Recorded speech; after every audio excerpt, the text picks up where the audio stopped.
66 صدی اور تقریباً 6 صدی ہجری کے امام، یعنی آج سے تقریباً 800 سال پہلے کے بزرگ ہیں، وہ کہتے ہیں میرے عمر کی قسم، میں قسم کھا کے کہتا ہوں کہ اگر میدان محشر میں پروردگار عالم ایسے شخص کو جو نبی کی ولادت پر جشن مناتا ہے اور عید میلاد النبی کا اہتمام کرتا ہے، اللہ تعالیٰ اس کو جنت نعیم میں داخل کرے گا۔ مسلمانوں، جشن عید میلاد منانے والے صرف ایک دو امام نہیں، امام ترمذی جو تقریباً جن کی وفات 279 ہجری میں ہوئی، آج لوگ اعتراض کرتے ہیں کہ 6 صدی ہجری کے بعد سے عید میلاد النبی منانے کا رواج آیا ہے، لیکن امام ترمذی جن کی وفات 279 ہجری میں ہوئی، انہوں نے اپنی صحیح ترمذی میں صحیح ستہ کی کتاب ہے، وہ اپنی صحیح ترمذی میں باب باندھتے ہیں کہ بابو میلاد النبی صلی اللہ علیہ وسلم، نبی کے میلاد کا باب، نبی کے میلاد کا باب باندھنے کی ضرورت کیا ہے؟ یعنی نبی کے عید میلاد النبی اور نبی کی ولادت پر خوشیاں منانے کا باب۔ تو 279 ہجری میں جس شخصیت کی وفات ہوئی، اس کے ذہن و فکر میں یہ بات اور یہ فکر ہے کہ نبی کی ولادت پر جشن عید میلاد منایا جاتا ہے، اور آج سے نہیں، نبی کے زمانے سے منایا جاتا ہے۔ کہاں ہے وہ لوگ جو کہتے ہیں کہ 6 صدی ہجری سے عید میلاد النبی منانے کا رواج آیا ہے؟ ایک دوسرے امام علامہ ابن جوزی، اور ان کے بارے میں آپ کو بتا دوں کہ علامہ ابن جوزی ایسے امام ہیں جنہوں نے بخاری اور مسلم کی 83 حدیثوں کو موضوع قرار دیا ہے، لیکن یہ اتنے بڑے امام المحدث اور اتنے بڑے ناقد کہ اگر جارحین کی فہرست اور حدیث پر نقد کرنے والوں کی فہرست تیار کی جائے تو سر فہرست محدثین کے جوزی کا نام آئے گا۔ 597 ہجری میں ان کی وفات ہوئی ہے۔ وہ فرماتے ہیں کہ ہمیشہ سے شام والے، مصر والے، یمن والے، مکہ و مدینہ والے نبی کی ولادت پر جلسہ و جلوس و جشن مناتے چلے آئے ہیں اور لوگوں کو دعوت طعام دیتے چلے آئے ہیں۔ یہ ہمیشہ سے، آج کا نیا رواج نہیں ہے۔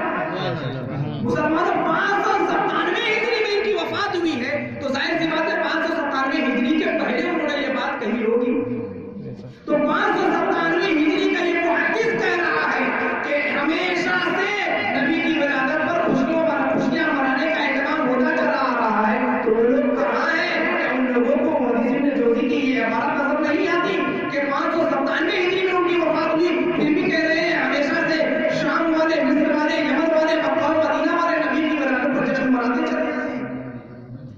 اور آگے بڑھیں، بس ایک امام کی بات، بلکہ 2 امام کی بات آپ کو بتلا کے میں اپنی جگہ پر پڑھتا ہوں۔ ایک امام ہے امام سیوطی، جن کا نام امام جلال الدین سیوطی ہے۔ اتنی متبرک ذات ہے یہ کہ ان کے متعلق میں بس ایک بات آپ کو بتا دوں کہ ایسی بابرکت شخصیت ہے جس نے 1 مرتبہ، 2، 3 مرتبہ، 5، 10 مرتبہ، 15 مرتبہ نہیں بلکہ 75 مرتبہ بیداری میں نبی کریم صلی اللہ علیہ وسلم کی زیارت کی ہے۔ 75 مرتبہ، میں اپنی طرف سے نہیں کہہ رہا ہوں، آ کر دیکھ لیجیے فتاوی رضویہ اعلیٰ حضرت لکھتے ہیں کہ 75 مرتبہ بیداری میں، خواب میں نہیں، بیداری میں، ابھی ہم جس طریقے سے ہیں اس طریقے سے امام سیوطی نے 75 مرتبہ اللہ کے نبی صلی اللہ علیہ وسلم کی زیارت کی۔ ایسا جلیل القدر امام کہتا ہے کہ نبی کریم صلی اللہ علیہ وسلم کی ولادت پر خوشیاں منانا، چراغاں کرنا، جلسہ و جلوس کرنا اور عید میلاد النبی منانا یہ آج کا رواج نہیں ہے بلکہ صدیوں سے چلا آ رہا ہے۔ سبحان اللہ۔ دوسرے امام شاہ ولی اللہ محدث دہلوی کے والد گرامی شاہ عبد الرحیم محدث دہلوی، وہ کہتے ہیں کہ میں ہمیشہ سے نبی کریم صلی اللہ علیہ وسلم کی ولادت پر خوشیاں مناتا تھا، عید میلاد النبی کا اہتمام کرتا تھا۔ ایک سال ایسا ہوا کہ مجھ پر تنگی کا زمانہ آ گیا، میرے پاس اتنا پیسہ نہیں کہ میں اس طریقے سے، جس طریقے سے ہر سال خوشیاں مناتا تھا اس طریقے سے خوشیاں مناؤں۔ بس میرے پاس اتنے پیسے تھے کہ میں نے چنے منگوائے اور چنے پر فاتحہ دلوائی، فاتحہ دلوانے کے بعد اسی چنے پر میں نے جشن عید میلاد النبی بنا دیا۔ شاہ عبد الرحیم محدث دہلوی فرماتے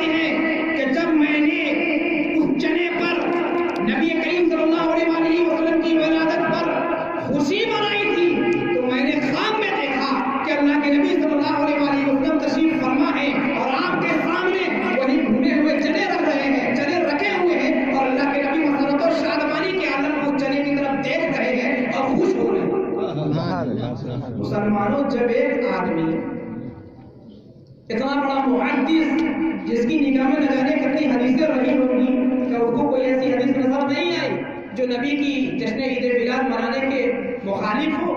کیا اس نے یہ بات نہیں کی کہ نبی کے جشن عید میلاد منانا یہ شرک ہے، بدعت ہے؟ نہیں، اتنے بڑے بڑے امام جو گزر گئے ہیں، علامہ ابن حجر اسقلانی کو لے لیجیے، محدث ابن جوزی کو لے لیجیے، محمد بن یوسف صالحی شافعی کو لے لیجیے، امام کرمانی کو لے لیجیے، علامہ بدر الدین عینی حنفی کو لے لیجیے، امام جلال الدین سیوطی کو لے لیجیے، شیخ عبداللہ محدث دہلوی کو لے لیجیے، شاہ ولی اللہ محدث دہلوی کو لے لیجیے، شاہ عبد الرحیم محدث دہلوی کو لے لیجیے، شاہ عبد العزیز محدث دہلوی کو لے لیجیے۔ اتنے بڑے بڑے اور جلیل القدر اماموں نے نبی کی ولادت پر خوشیوں کا اہتمام کیا ہے اور چراغاں کیا ہے۔ یہ آج کی نئی بات نہیں بلکہ صدیوں پرانی ریت اور رواج ہے۔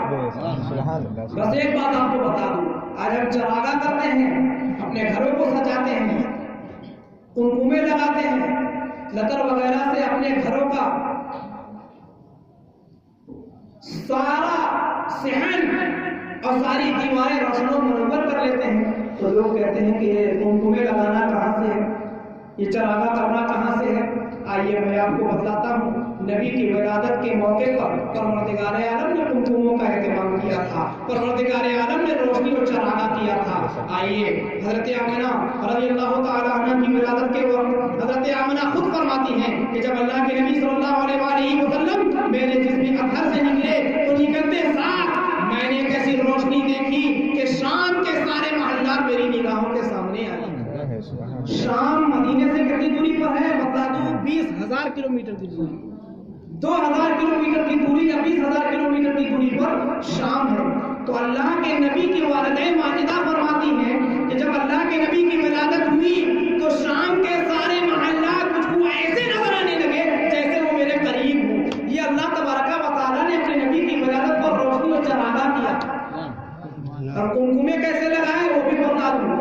عثمان بن ابی العاص کی والدہ فرماتی ہیں کہ میں کعبے میں تھی جب اللہ کے نبی کی ولادت ہوئی تو ولادت ہوتے ہی سارا کعبہ روشنی سے منور ہو گیا، سارا کعبہ روشنی سے منور ہو گیا۔ ولادت ہو رہی ہے مدینہ، ولادت ہو رہی ہے حضرت آمنہ کے حجرے میں، کعبہ سارا منور ہو رہا ہے۔ اور حضرت عثمان بن ابی العاص کی والدہ کہتی ہیں اس کے بعد جب میں نے اپنی نگاہ کو اٹھا کر آسمان کی طرف دیکھا تو سارے ستارے اس طریقے سے ہو گئے گویا وہ زمین پر آنے کے لیے بےتاب ہیں، اور میں خوف کھانے لگی کہ کہیں ایسا تو نہیں کہ یہ سارے ستارے میرے اوپر گر پڑیں گے۔ پروردگار عالم نے اسی طریقے سے قمقموں کا اہتمام کیا۔ ہم اسی لیے نبی کی ولادت پر جشن عید میلاد بھی مناتے ہیں، قمقموں کا اہتمام بھی کرتے ہیں، جلوس محمدی بھی نکالتے ہیں، چراغاں بھی کرتے ہیں، احباب کو اور اصدقاء کو دعوت بھی دیتے ہیں، اس لیے کہ احباب و اصدقاء کو دعوت دینا یہ آج کی نئی ریت نہیں ہے۔ پروردگار عالم کے رسول نے اپنی ولادت کے موقع پر اپنے صحابہ کو دعوت دی تھی۔ بس ایک بات بیان کر کے میں رخصت ہو جاؤں گا۔ اللہ کے نبی صلی اللہ علیہ وسلم نے اپنی ولادت کے موقع پر اپنی ولادت باسعادت سے چند سال یعنی 40 سال کے بعد اللہ کے نبی نے عقیقہ کیا۔ عقیقہ کرنے کے بعد جو گوشت تھا گوشت صحابہ میں تقسیم کیا، دعوت دی، تمام صحابہ آئے اور دعوت کھائی۔ اس پر امام جلال الدین سیوطی لکھتے ہیں کہ 40 سال بعد عقیقے کا کیا سوال؟ عقیقہ تو انسان کی ولادت کے 7ویں دن ہوتا ہے، یا تو پھر 14ویں دن ہوتا ہے، یا تو پھر 21ویں دن ہوتا ہے۔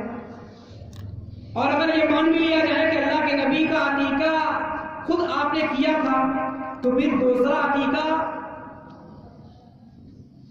امت میں اس طریقے کا رواج نہیں ہے کہ ایک آدمی کا 2 عقیقہ۔ اللہ کے نبی کا عقیقہ خود حضرت عبد المطلب نے کر دیا۔ جب اللہ کے نبی صلی اللہ علیہ وسلم کا عقیقہ حضرت عبد المطلب نے کر دیا تھا، پھر دوسری مرتبہ عقیقہ کرنا اس کا کوئی سوال پیدا نہیں ہوتا۔ اب اگر کوئی اعتراض کرے کہ عبد المطلب نے کیا تھا زمانہ جاہلیت تھا، تو زمانہ جاہلیت میں جو عقیقہ ہوا تھا اللہ کے نبی نے اس کو دوہرا دیا، تو پھر اس پر دوسرا اعتراض پیدا ہوگا کہ اللہ کے نبی کی جو شادی حضرت خدیجہ سے ہوئی تھی وہ بھی زمانہ جاہلیت میں ہوئی تھی، اور اس کے نکاح پڑھانے والے حضرت ابو طالب تھے اور مہر بھی مقرر کرنے والے ابو طالب تھے، تو اللہ کے نبی نے اعلان نبوت کے بعد اپنی اس شادی کو تو دوہرایا نہیں، تو پھر عقیقے کے دہرانے کا کیا سوال؟ تو امام جلال الدین سیوطی لکھتے ہیں کہ عقیقہ اللہ کے نبی نے نہیں دہرایا، بلکہ اپنی ولادت کی خوشی میں اللہ کے نبی نے عقیقہ فرمایا، بلکہ یہ عقیقہ حقیقت میں نہیں تھا،